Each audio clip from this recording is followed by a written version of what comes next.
Today we are discussing the topic resonance. आज नया topic पढ़ेंगे बेटा और टॉपिक का नाम रहेगा रेजोनेंस। रेजोनेंस एक्चुअली होता क्या है? ठीक है, एक्चुअली आपके पास क्या होता है बेटा, मैंने एक सिंपल सी बात करता हूँ। मैं कहूँगा कि नाइट्रेट आयन है, उसका स्ट्रक्चर होता है NO3 नेगेटिव। आपको पता है NO3 का स्ट्रक्चर कैसे बनाते हो आप?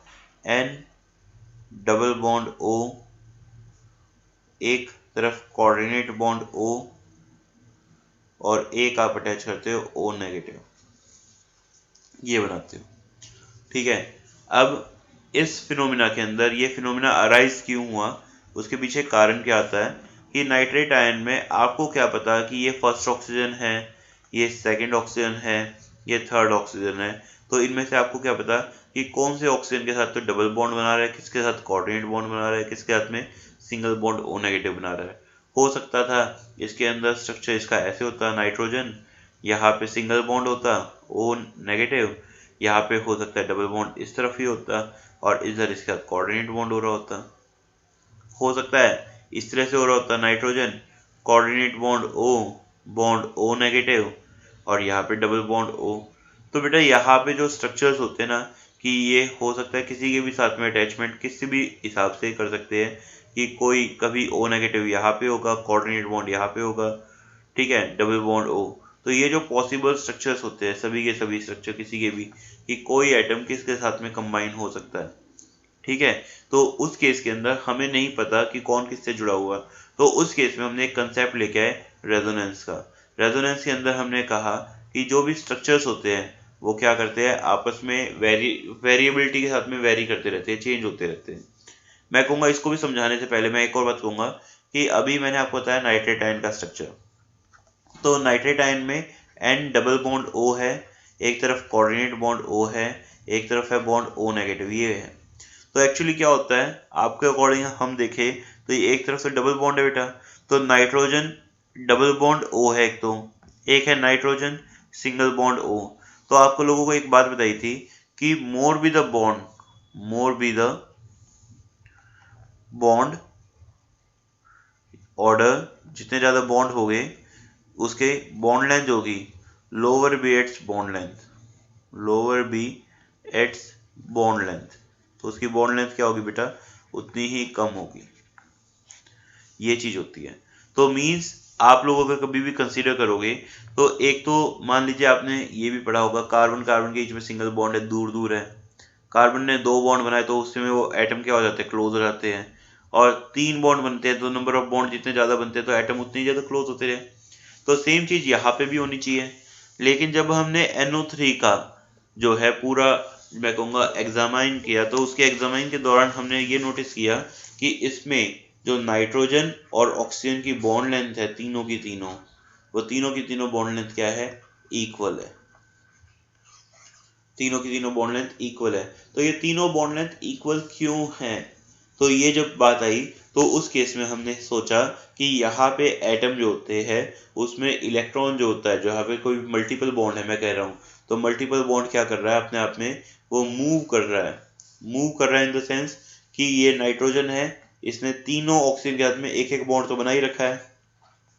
ठीक है, कभी डबल बॉन्ड इसके साथ बन रहा है, कभी डबल बॉन्ड इसके साथ बन रहा है, कभी डबल बॉन्ड इसके साथ बन रहा है, और ये ओवरऑल जो चार्ज है इस पे कितना है, -1 है। कभी इस पे -1 होगा, कभी इस पे -1 होगा, कभी इस पे -1 होगा। तो ये जो चार्ज है वो भी इन तीनों ऑक्सीजन के बीच में, और जो बॉन्ड है वो भी इन तीनों ऑक्सीजन के बीच में रोटेट कर रहा है। सेम चीज हमने ये ऑब्जर्व करी कि अगर हमारे पास एक मॉलिक्यूल है जिसका नाम आप लोगों ने सबने सुना है, बेंजीन है।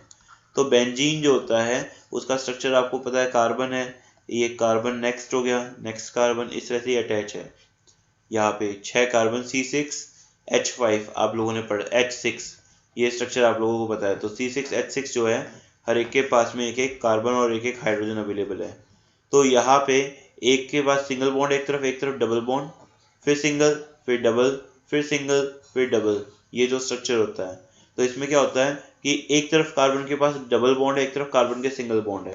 तो अब ये फिनोमिना दिमाग में जनरेट होता है कि कार्बन कार्बन सिंगल बॉन्ड की जो बॉन्ड लेंथ होती है जो बॉन्ड लेंथ होती है, मैं एक एग्जांपल ले लेता हूँ वैसे ही, ये मैं कहता हूँ 143 होती है पिकोमीटर। कार्बन डबल बॉन्ड की बॉन्ड लेंथ होती है 128 पिकोमीटर। लेकिन हमने ये देखा है इन द बेंजीन रिंग जो कार्बन कार्बन की बॉन्ड लेंथ आती है वो कितनी आती है, 136 आती है। तो ये एक एवरेज वैल्यू क्यों आई, इसका मतलब क्या है, सिंगल बॉन्ड है कार्बन कार्बन की तो उसकी तो बॉन्ड लेंथ ज्यादा होनी चाहिए थी, अगर कहीं पे डबल है तो उसकी बॉन्ड लेंथ कम होनी चाहिए थी, लेकिन ये एवरेज सी वैल्यू आ रही है, बीच में एक वैल्यू आ रही है।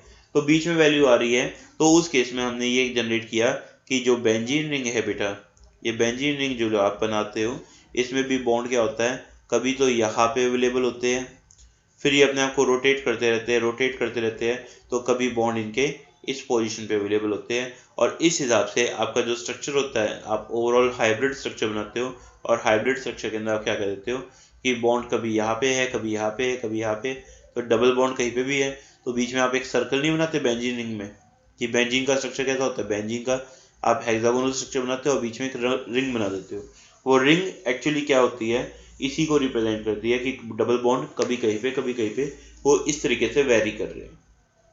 ठीक है, तो उन वेरिएशन की किस तरह से वो वेरिएट कर रहे हैं, किस तरह से मूव कर रहे हैं, तो ये जो होता है फिनोमिना हमारा क्या जनरेट हुआ, हमने एक वर्ड यूज करना चालू किया कि एटम जो होते हैं या मॉलिक्यूल जो भी आप बना रहे हो, आयन को भी बना रहे हो, उसमें अगर कहीं पे मल्टीपल बॉन्ड्स है या कुछ भी बॉन्ड्स है तो उसमें पाई इलेक्ट्रॉन बोला जाता है। क्या बोला जाता है, जो लोन पेयर होते हैं उनके इलेक्ट्रॉन जो होते हैं, या फिर मैं कहूँगा पाई बॉन्ड के जो इलेक्ट्रॉन होते हैं वो अपनी पोजीशन पे क्या करते हैं, आजू बाजू में मूव करते हैं, और मूव करके अलग अलग पॉसिबिलिटी के जो भी स्ट्रक्चर होते हैं उनकी फॉर्मेशन करते हैं, और उनको हम क्या बोलते हैं, रेजोनेंस फिनोमिना कहते हैं।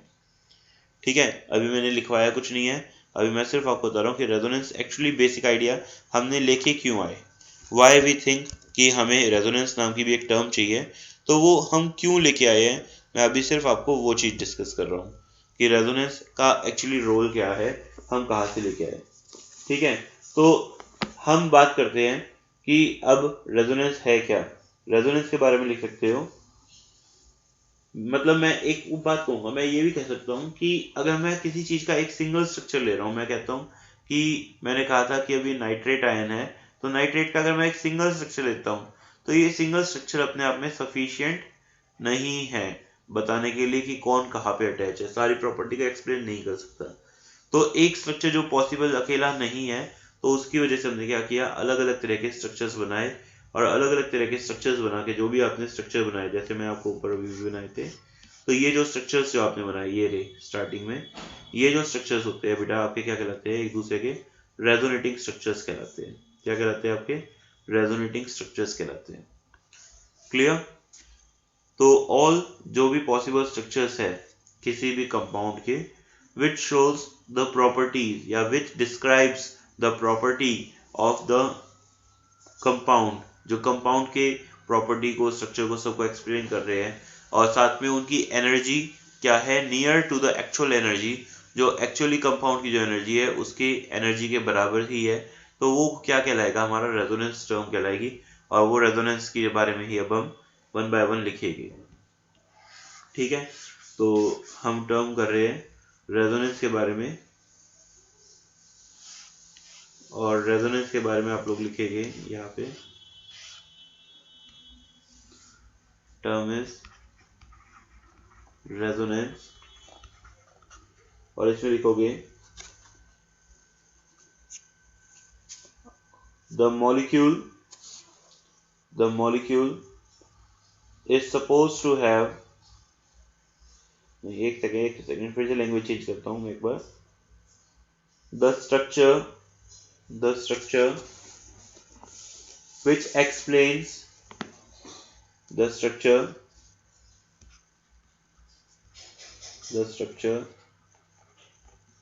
which explains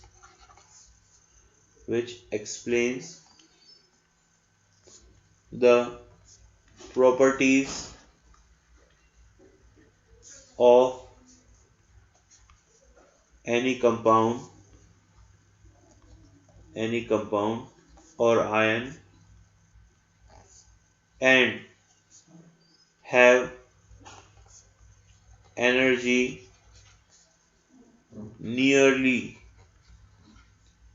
equal to the actual energy of compound are known as its resonating structure.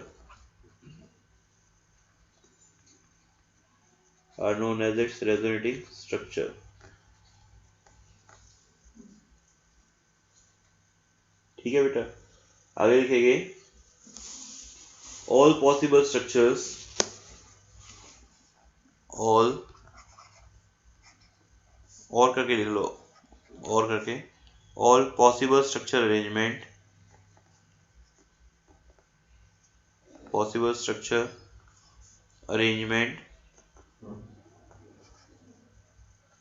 of compound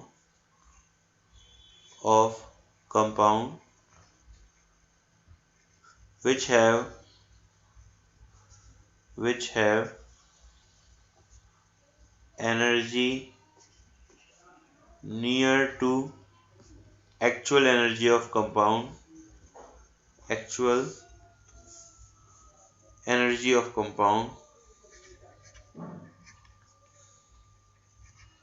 are known as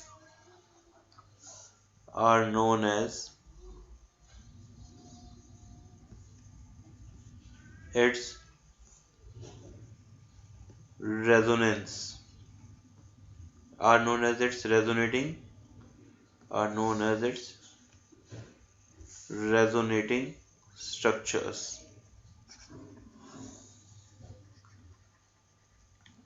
ठीक है बेटा, तो ये आपका रेजोनेटिंग स्ट्रक्चर था। क्या होते हैं? जो भी पॉसिबल स्ट्रक्चर अरेंजमेंट आप बनाते हो किसी भी चिप्स की जो कि उसकी एक्चुअल एनर्जी के बराबर ही होती है, तो वो रेजोनेटिंग स्ट्रक्चर्स कहलाते हैं। रेजोनेटिंग स्ट्रक्चर्स को एक और नाम से जाना जाता है canonical structures. Resonating structures are also known as canonical structures, लेकिन मेन वर्ड तो हम रेजोनेंस ही यूज करते हैं। क्लियर? आगे लिखेंगे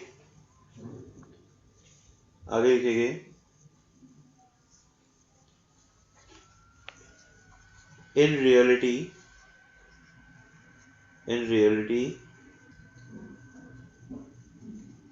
the existence of resonating structure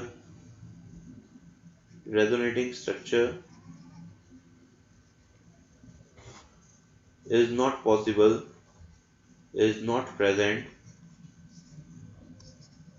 actually resonating structure जो बनाते हैं वो एक्चुअलिटी में कुछ नहीं होते, एक्चुअली एग्जिस्ट करते ही नहीं है। Actual existence is of their hybrid. Actual existence is of resonance hybrid. Resonance hybrid का होता है मेन। अब कहेंगे सर ये क्या चीज है रेजोनेंस हाइब्रिड? तो एक्चुअली क्या होता है बेटा आपके पास, मैं कहूंगा कि मैंने कहा कि O3 है, उसका स्ट्रक्चर होता है O double bond O coordinate bond O, ये O3 का स्ट्रक्चर है। हो सकता है ये वाला ऑक्सीजन इस तरफ कोऑर्डिनेट बॉन्ड बना रहा हो, इस तरफ डबल बॉन्ड बना रहा हो, तो दोनों चीज हो सकती है। तो इसके दो पॉसिबल स्ट्रक्चर है O3 के, एक तो ये स्ट्रक्चर है, कि ये वाला स्ट्रक्चर है। तो इस तरह के केसेस के अंदर हम क्या करते हैं, हम इसका ओवरऑल हाइब्रिड बनाते हैं। और हाइब्रिड कैसे बनाएंगे कि O ने दोनों तरफ एक एक बॉन्ड तो हमेशा बनाया ही है, तो एक एक बॉन्ड तो हमेशा रहेगा ही रहेगा। और तो यहाँ पे क्या होता है, कभी इधर डबल बॉन्ड बनाएगा, कभी इस तरफ डबल बॉन्ड बनाएगा, तो कुल मिला के इसका हाइब्रिड स्ट्रक्चर कैसा होगा, ये वाला होगा। और जब हाइब्रिड स्ट्रक्चर आपका ये होगा तो इस स्ट्रक्चर को हम क्या बोलते हैं, रेजोनेंस हाइब्रिड बोलते हैं। रेजोनेंस हाइब्रिड एक्चुअली क्या होता है, it is the structure present in between of all possible resonating structure.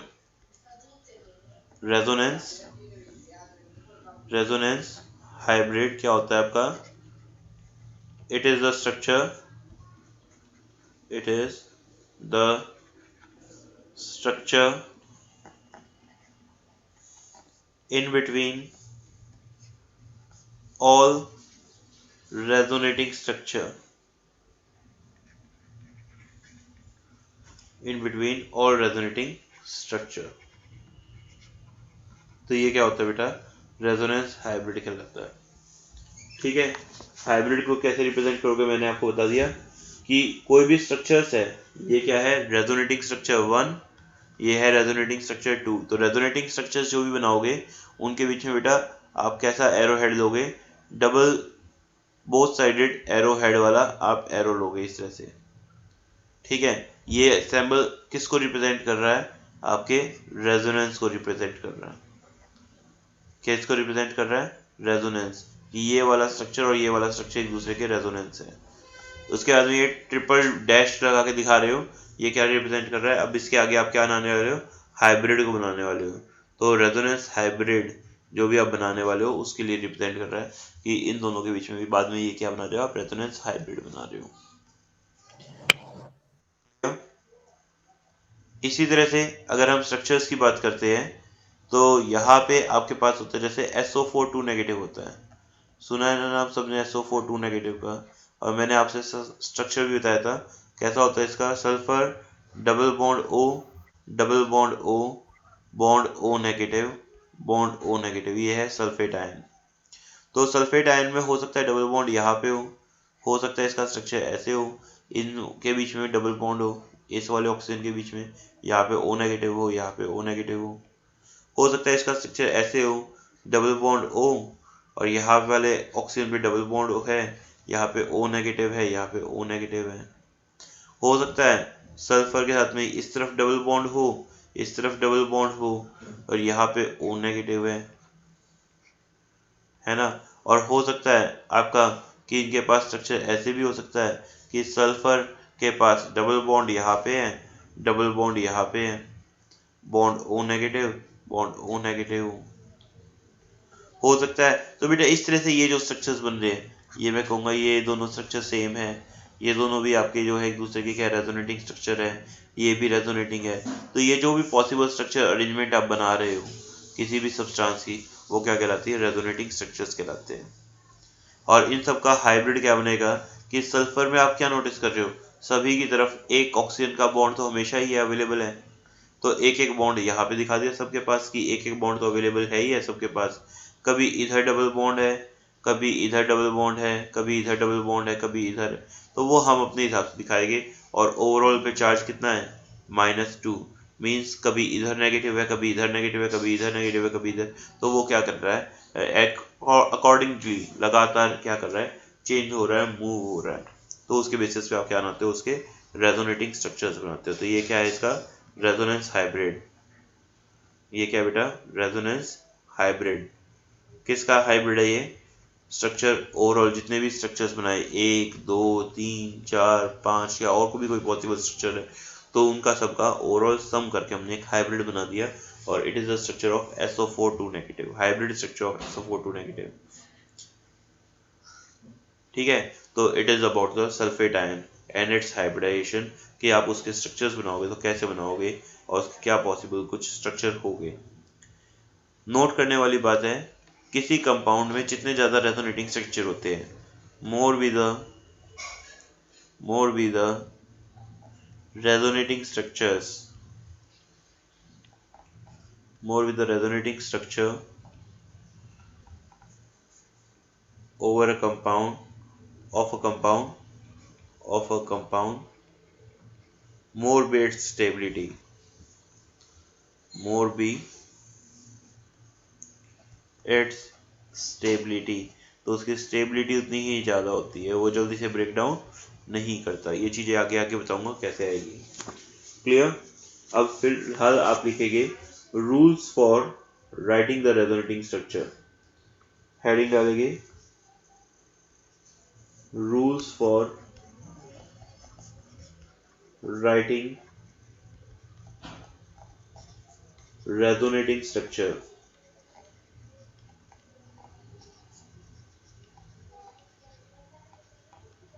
ठीक है बेटा। अब आपके रूल्स की बात करेंगे। तो अब याद करो कि आप लोगों को बताया जाता था कि कोई भी अटैचमेंट है वो तो सेम ऊपर नीचे करके अटैचमेंट सेम है। अब देखो आप लोग ये भी तो कह सकते थे कि सर ये वाला स्ट्रक्चर, ये वाला जो स्ट्रक्चर आपको दिखा रखा है, ये स्ट्रक्चर है, ये स्ट्रक्चर है, सब सेम है। कहेंगे सर जस्ट इसको क्या कर दिया आपने, रोटेट कर दिया 180 डिग्री पे, तो इसकी स्क्रीन को 180 डिग्री पे रोटेट कर दिया तो सेम ही स्ट्रक्चर है ना। जैसे कि आप लोग याद करो कि करते थे CH3 CH2, कहेंगे सर CH3 ऐसे कर दिया, इसको ऐसे लिख लो और इसको ऐसे लिख लो, सेम ही बात है, CH3 CH2 CH3 सेम बात है, बिल्कुल सेम बात है, बिल्कुल बेटा सही कह रहे हो आप लोग। लेकिन रेजोनेंस के अंदर अगर हम सेम बात दिखाने लगे इस तरह से, तो आप लोग उन चीज़ों को एक्सप्लेन ही नहीं कर पाओगे। आप कहेंगे कि आप लोगों ने, मैं कहता हूँ कि बेंजीन का स्ट्रक्चर होता है ऐसे होता है, आप कहेंगे कि बेंजीन में ये बॉन्ड को मैंने इसकी जगह पे ऐसे दिखा दिया,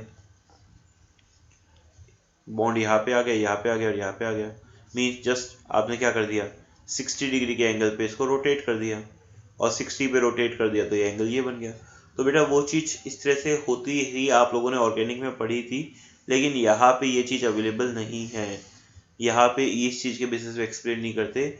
रेजोनेंस के अंदर अगर हम किसी कंपाउंड का कोई स्ट्रक्चर बना देते हैं तो उसके अंदर किसी एटम की जो पोजीशंस होती है वो फिक्स होती है। Inside the resonating structure, the position of the different atoms must be fixed, वो पोजीशन बार बार चेंज नहीं होती।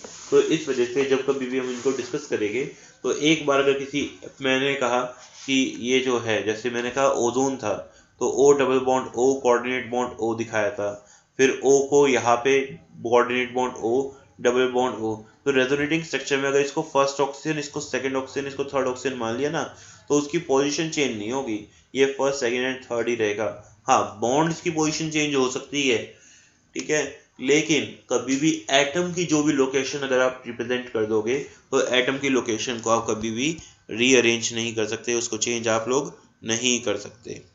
क्लियर? तो उसके बेसिस पे ध्यान रखेंगे। तो यहाँ पे लिखेंगे rules for writing resonating structure में number 1 rule, number 1, the contributing structure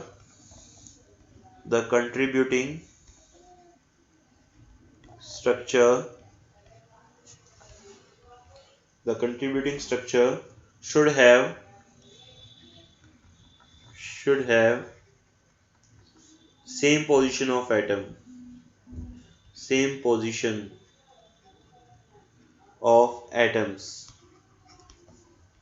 atoms की पोजीशन फिक्स होनी चाहिए, चेंज नहीं हो सकती, ठीक है। दे शुड डिफर, वो डिफर कर सकती है, should differ only in term of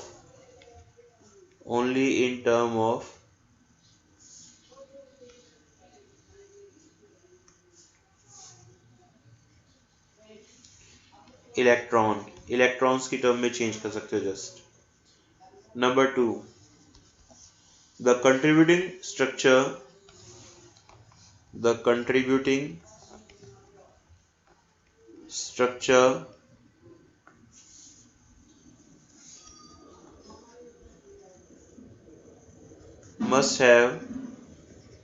must have equal number of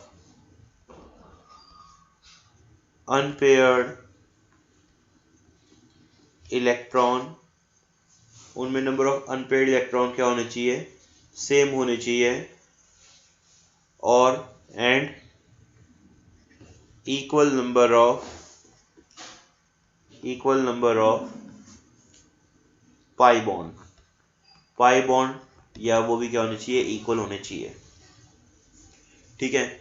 जैसे अभी आपने एक स्ट्रक्चर देखा, आपने स्ट्रक्चर में देखा कि O double bond O, oxygen के पास कितने इलेक्ट्रॉन थे, 6 में से 2 शेयर कर लिए, इस ऑक्सीजन ने भी 6 में से 2 शेयर कर लिए।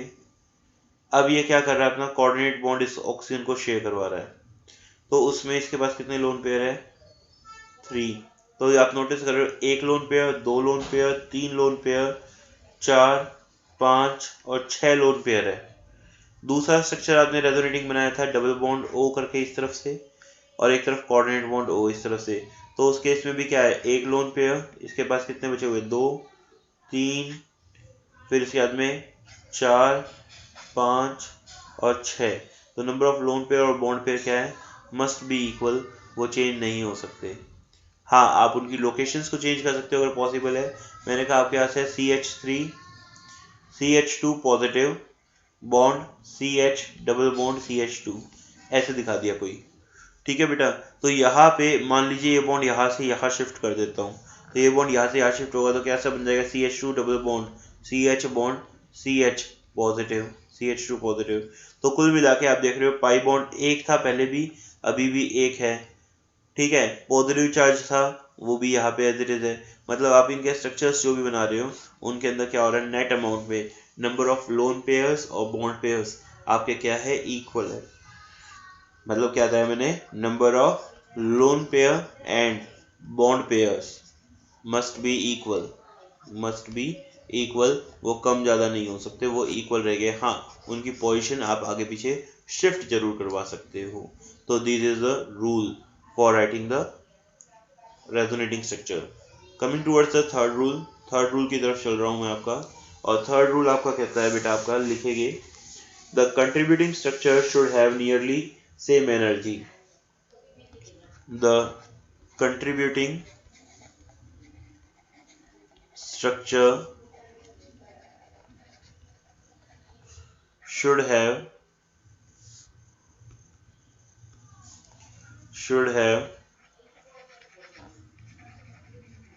nearly same energy, nearly same energy। इसका मीनिंग क्या होता है कि आपके जो भी स्ट्रक्चर्स आप बना रहे हो, कंट्रीब्यूटिंग स्ट्रक्चर्स, मतलब इन द सेंस किसी भी कंपाउंड का आपने स्ट्रक्चर एक्सप्लेन किया, मैं कहता हूँ ये एनर्जी लेवल है, it is the actual energy, actual जो एनर्जी है किसी कंपाउंड की वो ये है। ठीक है, तो ये एक्चुअल एनर्जी का लेवल तो ये हो गया आपका।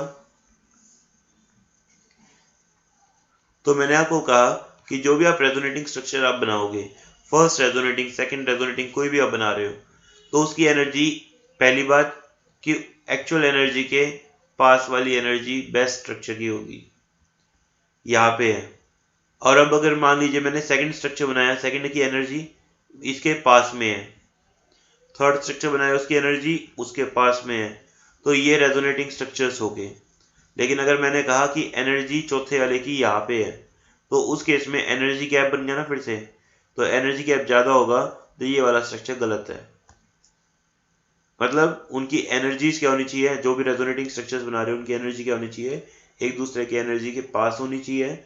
और इन तीनों में भी सबसे बेस्ट कौन सा होगा, जिसकी एनर्जी एक्चुअल एनर्जी की जितनी क्लोज होगी वो उसका सबसे बेस्ट स्ट्रक्चर माना जाएगा। मैंने क्या कहा, मैंने कहा बेटा आपको जो रेजोनेंस होता है, रेजोनेंस होता है, तो रेजोनेटिंग यहाँ पे एक वर्ड होता है resonance energy.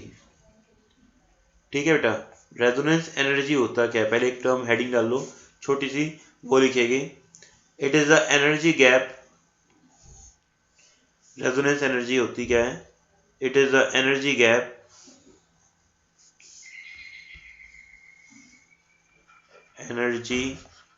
Gap between the actual energy and most stable and its energy gap between the actual energy and energy of most stable resonating structure, कि एक्चुअली में उसकी एक्चुअल एनर्जी और उसके सबसे ज्यादा स्टेबल रेजोनेटिंग स्ट्रक्चर के बीच में जो एनर्जी का गैप होता है वो क्या कहलाता है, उसकी रेजोनेंस एनर्जी कहलाता है। ठीक है बेटा, वो क्या कहलाएगा, उसका रेजोनेंस एनर्जी कहलाएगी। अब यहाँ पे ये चीज होती क्या है, एनर्जी गैप कैसे बता रहा हूं, तो उसको समझेंगे। तो यहाँ पे मैंने केस लिया कि आपके पास ये कोई लेवल है बेटा, एनर्जी लेवल लिया, ये एनर्जी लेवल ले लिया। मैं कहता हूं किसी कंपाउंड की एक्चुअल एनर्जी ये है, it is the actual energy of compound. ठीक है, आपने उस कंपाउंड के रेजोनेटिंग स्ट्रक्चर बनाए और आपके पास अलग अलग तरह के, मैं कहता हूं 3 स्ट्रक्चर बनते हैं उसके रेजोनेटिंग स्ट्रक्चर। तो तीनों रेजोनेटिंग स्ट्रक्चर की एनर्जी क्या होगी, या तो एक्चुअल एनर्जी से कम होगी या ज्यादा भी हो सकती है, दोनों चीज हो सकती है। ठीक है, तो अब उसके एनर्जीज जो 3 स्ट्रक्चर हो गए, उन तीनों का स्ट्रक्चर्स की एनर्जी क्या होगी बेटा, इन तीनों की एनर्जी नियरली इक्वल होगी to the actual energy. Sir screen not visible. Screen is not visible. Sir. Yes, sir. Now is the screen is visible. Yes Yes, sir. sir. Yes sir. तो बेटा मैं आपको बता रहा हूं, इसके मान लीजिए किसी कंपाउंड के 3 रेजोनेटिंग स्ट्रक्चर है, 3 है, तो 3 के 3 रेजोनेटिंग स्ट्रक्चर आप देख रहे हो, 1 2 और 3, मैंने 3 रेजोनेटिंग स्ट्रक्चर लिए। तो मैं कहना चाह रहा हूं कि एक तो बात ये होगी कि इन तीनों की energy, first resonating structure, second resonating structure और थर्ड रेजोनेटिंग स्ट्रक्चर, जो भी आपके पास स्ट्रक्चर्स है, इन सब की एनर्जीज क्या होगी, energies must be nearly equal, nearly same होनी चाहिए, पास पास में होनी चाहिए। अगर आप किसी स्ट्रक्चर को ले रहे हो और मैं कहूंगा उसकी एनर्जी आपकी दे रखी है इधर, मैं कहूंगा फोर्थ स्ट्रक्चर की एनर्जी इतनी है, तो बेटा फोर्थ स्ट्रक्चर इसका रेजोनेटिंग स्ट्रक्चर नहीं होगा, क्योंकि अगर एक्चुअल रेजोनेटिंग स्ट्रक्चर होगा तो उसकी एनर्जी इन तीनों की एनर्जी के अप्रोक्सीमेटली क्या होगी, बराबर होगी। क्लियर? तो energy must be nearly same होनी चाहिए। अब दूसरी बात, यहां पे 3 रेजोनेटिंग स्ट्रक्चर है, रेजोनेटिंग स्ट्रक्चर 1, रेजोनेटिंग 2, रेजोनेटिंग 3, जिसकी एनर्जी जो सबसे एक्चुअल एनर्जी के पास में होगी, जिस स्ट्रक्चर की एनर्जी रेजोनेटिंग स्ट्रक्चर के सबसे पास में होगी, कौन है, 1 की एनर्जी सबसे पास में है, तो ये उसका हम मानते हैं बेस्ट रेजोनेटिंग स्ट्रक्चर, या मैं कहूंगा इसको मोस्ट स्टेबल रेजोनेटिंग स्ट्रक्चर कहलाता है। ये इसका सबसे ज्यादा स्टेबल रेजोनेटिंग स्ट्रक्चर कहलाएगा, फर्स्ट वाला। तो एनर्जी गैप, एक्चुअल एनर्जी और ये वाली एनर्जी के बीच में गैप जो होगा, ये जो एनर्जी गैप है, ये क्या कहलाता है, आपका रेजोनेंस एनर्जी कहलाता है। क्या कहलाएगा बेटा, रेजोनेंस एनर्जी। और रेजोनेंस एनर्जी क्या है, it is the energy gap between the, it is the energy gap between the actual energy of compound and most stable resonating structure energy of compound। तो वो जो होगा एनर्जी गैप आपका क्या कहलाएगा, आपका रेजोनेटिंग स्ट्रक्चर कहलाएगा, ना सॉरी रेजोनेंस एनर्जी कहलाएगी। क्लियर? अगर मान लीजिए आपको मैं एक कंपाउंड का एक और फिर से दे रहा हूं, मैंने कहा कि आपके पास कोई कंपाउंड है, उसके अंदर एनर्जी एक्चुअल तो ये है, उसकी एक्चुअल एनर्जी तो ये वाली है। ठीक है, अब उसके बाद में यहाँ पे मैंने कहा उसके 2 रेजोनेटिंग स्ट्रक्चर है, एक रेजोनेटिंग स्ट्रक्चर तो ये है, यहाँ पे आ रहा है, दूसरा रेजोनेटिंग स्ट्रक्चर आपका यहाँ पे है, उसकी एनर्जी लेवल, तीसरा रेजोनेटिंग स्ट्रक्चर आपके उसका एनर्जी लेवल आपका यहाँ पे है। ठीक है, तो बेटा ये 3 अलग अलग है, तो इनमें से ये वाले रेजोनेंस जो होगा 1 वाला, वो सबसे क्या होगा, स्टेबल होगा, और इनकी एनर्जी गैप को क्या कहोगे आप, रेजोनेंस एनर्जी कहोगे। ठीक है, दूसरा और पहले, दूसरे और तीसरे के अंदर आप देख रहे हो एनर्जी गैप मैंने ज्यादा दिखा रखा है, तो ये दूसरा वाला रेजोनेंस का स्ट्रक्चर गलत है, तीसरे वाले पॉसिबल रेजोनेटिंग स्ट्रक्चर गलत है। तो इस तरीके से आप रेजोनेटिंग स्ट्रक्चर्स को बताते हो कि वो गलत भी हो सकता है, कौन सा सही है कौन सा गलत है, क्या वो सारी प्रॉपर्टी को फॉलो कर रहा है नहीं कर रहा, तो उसके बेसिस पे उनको एक्सप्लेन किया जाता है। Clear? Now coming to the next point, हम नेक्स्ट पॉइंट की तरफ चलते हैं। आपके फोर्थ पॉइंट आ रहा है आपका, और फोर्थ पॉइंट आपका क्या कहेगा, the contributing structure the contributing structure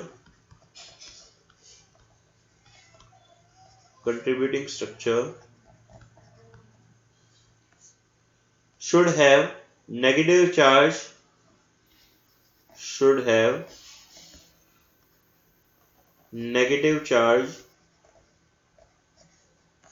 on the electronegative atom and positive charge on electropositive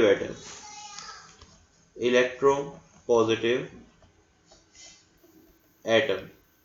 जो इलेक्ट्रोपॉजिटिव है उस पर पॉजिटिव चार्ज होना चाहिए, इलेक्ट्रोनेगेटिव है उस पर नेगेटिव चार्ज होना चाहिए। इन द सेंस ये क्या कहना चाह रहा है, ये कहना चाह रहा है कि मान लीजिए मैंने एक स्ट्रक्चर बनाया, फिर से मैंने स्ट्रक्चर बनाया, मैंने कहा HF है, हाइड्रोजन फ्लोराइड। तो नो डाउट आपको पता है हाइड्रोजन के पास एक इलेक्ट्रॉन है, फ्लोरीन के पास कितने इलेक्ट्रॉन है, 7 इलेक्ट्रॉन है ना। तो आपने क्या दिखाया कि ये इलेक्ट्रॉन इसके साथ में शेयर करवा रहा है, तो शेयर करते वक्त डोनेट करता हुआ है, तो ये मैं कहूँगा कि इसके पास इस तरह से आप दिखाते हो, ये 2 इलेक्ट्रॉन के बीच में शेयर हो गए और इसके खुद के इलेक्ट्रॉन ये है। तो अगर आप इसमें ये दिखाते हो कि H पे नेगेटिव है, इस पे पॉजिटिव है कि इसने इलेक्ट्रॉन गेन किया, तो ये गलत हो जाएगा। आपको क्या दिखाना पड़ेगा, H पे पॉजिटिव चार्ज है तो पॉजिटिव, क्योंकि H is less electronegative, fluorine is more electronegative, तो इलेक्ट्रॉन गेनिंग का काम कौन करेगा, मोस्ट इलेक्ट्रोनेगेटिव वाला ही करेगा। ये सिंपली एक ही बात कहना चाह रहे हैं जो मैंने आप लोगों को सिखाई भी है। मैंने कहा CN नेगेटिव, आप लोगों ने सुना है नाम, तो C के पास कितने इलेक्ट्रॉन होते हैं, 4 इलेक्ट्रॉन। नाइट्रोजन के पास कितने होते हैं, 5 इलेक्ट्रॉन। तो अब आप इसके अंदर कहीं पे भी आप कोई भी स्ट्रक्चर बनाना चाह रहे हो, तो आपने नेगेटिव के नाम का एक इलेक्ट्रॉन और देना है ना। तो नेगेटिव के नाम का एक इलेक्ट्रॉन किसको दोगे आप, नाइट्रोजन को दोगे। क्यों दोगे, क्योंकि nitrogen is the most electronegative element. अब आप बताते हो इसको कि इनके बीच में डबल बॉन्ड एक बन गया, एक ये कोऑर्डिनेट बॉन्ड बन गया। तो अब आप इस चीज को एक्सप्लेन कर सकते हो। लेकिन अगर आप इसको इसके पास इलेक्ट्रॉन दिखा दोगे, आप ऐसे दिखा दोगे कार्बन के पास 5 इलेक्ट्रॉन है क्योंकि इसने नेगेटिव इसने गेन कर लिया, और नाइट्रोजन के पास 5 होते हैं, और फिर इन्होंने इस तरह से बना लिया, तो ये चीज गलत है। आपको मोर इलेक्ट्रोनेगेटिव वाले को इलेक्ट्रॉन देना पड़ेगा, और जो लेस इलेक्ट्रोनेगेटिव होगा उसके ऊपर पॉजिटिव चार्ज होगा तो पॉजिटिव चार्ज दिखाना पड़ेगा। Clear. Coming to the next one point. Next one point कहता है आपका, in a contributing structure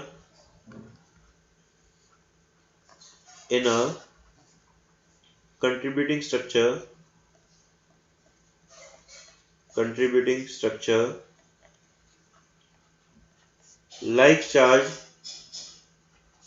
charge do not be placed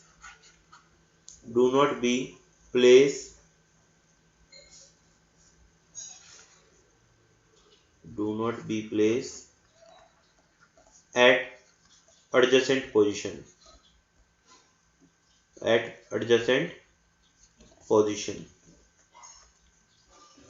बिल्कुल बाजू वाली पोजीशन पे आप सेम चार्ज को कर नहीं दिखा सकते। जैसे मैंने एक स्ट्रक्चर लिया, मैंने कहा N2O, तो N2O का स्ट्रक्चर कैसा होता है बेटा, N डबल बॉन्ड O। तो इसमें एक इस पे तो पॉजिटिव चार्ज होता है, इस पे नेगेटिव चार्ज होता है। ठीक है। अगर मैं ये सोचूं कि इसका स्ट्रक्चर ऐसे दिखा देता हूँ, nitrogen triple bond nitrogen bond O, तो इसको कहूंगा इस पे नेगेटिव चार्ज है, इस पे पॉजिटिव चार्ज है, तो ये चीज दिखा सकता हूँ। लेकिन अगर मैं ऐसे दिखाने की कोशिश करूं, N ट्रिपल बॉन्ड O, और इस पे पॉजिटिव दिखा दिया, इस पे पॉजिटिव दिखा दिया, इस पे 2 नेगेटिव दिखा दिया, तो बेटा एडजेसेंट पोजीशन पे पॉजिटिव नहीं दिखा सकते। ये आपका स्ट्रक्चर क्या है, गलत है, it is not the resonating structure. Adjacent position पे आप देख रहे हो पॉजिटिव नेगेटिव चार्ज है, ये चीज पॉसिबल है। लेकिन अगर आप इस तरह से एक एडजेसेंट पोजीशन में पॉजिटिव दिखाओगे तो ये गलत हो जाएगी। क्लियर। तो ये रूल है आपको कभी भी बनाने, और रूल के अकॉर्डिंग मैंने आपको बता दिया, जो भी आपको स्ट्रक्चर बनाने हैं वो कैसे बनाओगे कि एक तो पोजीशन कभी चेंज नहीं होनी चाहिए एटम की, जिसको जो नंबर दे दिया। देख रहे हो नाइट्रोजन फर्स्ट पोजीशन पे लिखा है, सेकंड पोजीशन पे नाइट्रोजन, थर्ड पोजीशन ऑक्सीजन, तो नाइट्रोजन ऑक्सीजन ये सेम रहेगा, इनको आगे पीछे आप नहीं कर सकते। चलिए कुछ एक रेजोनेटिंग स्ट्रक्चर देखते हैं, मैंने आपको कुछ एक करवाए भी है और करते हैं। मैं कहा draw the structure of CO3 2 negative. तो CO3 2 नेगेटिव का स्ट्रक्चर कैसा होता है बेटा, का आप क्या सोचोगे, आप लोगों को सोचना कैसे है वो देखते हैं। आप लोगों को सोचना है कि कार्बन है, उसके सराउंडिंग में कितने इलेक्ट्रॉन होते हैं, 4 इलेक्ट्रॉन होते हैं, ठीक है। तो 4 में से 3 ऑक्सीजन से जोड़ने हैं, तो एक तरफ तो आपको दिखा दो क्या डबल बॉन्ड O है, एक तरफ तो क्या दिखा दो डबल बॉन्ड O है, ठीक है। एक तरफ दिखा दो ये O किसी O नेगेटिव से जुड़ा हुआ है, O नेगेटिव के पास कितने इलेक्ट्रॉन थे, 7, 6 तो खुद के होते हैं, नेगेटिव के नाम का एक इलेक्ट्रॉन और हो गया। तो एक बॉन्ड चाहिएगा इसको, तो इसने बना लिया, और एक बॉन्ड इसने बना दिया दूसरे किसी O नेगेटिव के साथ में, उसके भी एक ही इलेक्ट्रॉन चाहिए था, हो गया। तो इस तरीके से आपका क्या हो गया, it is a structure of CO3 2 negative. तो इसका रेजोनेटिंग स्ट्रक्चर कैसे बनेगा, हो सकता है डबल बॉन्ड इस तरफ हो सकता है इस तरफ हो, है ना। तो इस तरह से इसका स्ट्रक्चर कैसे दिखा दोगे, C bond O negative, double bond O bond O negative. हो सकता है इसका स्ट्रक्चर ऐसे होता, C bond O negative, double bond O bond O negative. तो इनके तीनों स्ट्रक्चर पॉसिबल है। तो ये क्या है बेटा, रेजोनेटिंग स्ट्रक्चर है CO3 2 नेगेटिव के। क्लियर। और इनका ओवरऑल हाइब्रिड कैसे बनेगा, इनका ओवरऑल हाइब्रिड बनेगा C, हर एक के पास एक एक बॉन्ड तो है ही, हमेशा एक एक बॉन्ड तो है ही, और बाकी क्या दिखा दो कि कभी इधर डबल बॉन्ड, कभी इधर डबल बॉन्ड, कभी इधर डबल बॉन्ड। तो यहाँ पे इस पे ओवरऑल चार्ज कितना है, कभी -1 इधर, कभी इधर, कभी इधर, तो ओवरऑल 2 नेगेटिव चार्ज इनके बीच में रोटेट कर रहे हैं। तो इस तरीके से ये इसका क्या हो गया, हाइब्रिड स्ट्रक्चर हो गया। और ये जो बीच में स्ट्रक्चर बनाया है ये क्या है आपके ऊपर वाले, ये क्या है आपका resonating structure 1, resonating structure 2, resonating structure 3, और ये इसका ओवरऑल हाइब्रिड। तो इस तरीके से आपको रेजोनेटिंग स्ट्रक्चर्स के बारे में सोचना है, बताना है कि किसके रेजोनेटिंग स्ट्रक्चर्स कैसे होगा, क्या होगा। तो हम इतना ही करेंगे, आप लोगों को ये सभी के सभी स्ट्रक्चर जो भी पॉसिबल है किसी भी कंपाउंड के, वो अपने स्ट्रक्चर बना के करने, प्रैक्टिस करने अपने घर पे। और जब आप उन चीज़ों को करेंगे, क्वेश्चन प्रैक्टिस करोगे, तो उसके बेसिस पे आपको ये क्लियर हो जाएगा कि किस तरह से क्या बन रहे हैं। ठीक है बेटा, तो आज के लिए हम इतना ही कर रहे हैं, ठीक है। और ये क्वेश्चन प्रैक्टिस आप लोग खुद करेंगे, कल हम आगे करेंगे, कल से शायद हमारे स्कूल भी खुल रहे हैं कल से, तो हम वो सारी चीज़ देखेंगे। ठीक है बेटा, तो thank you, have a good day.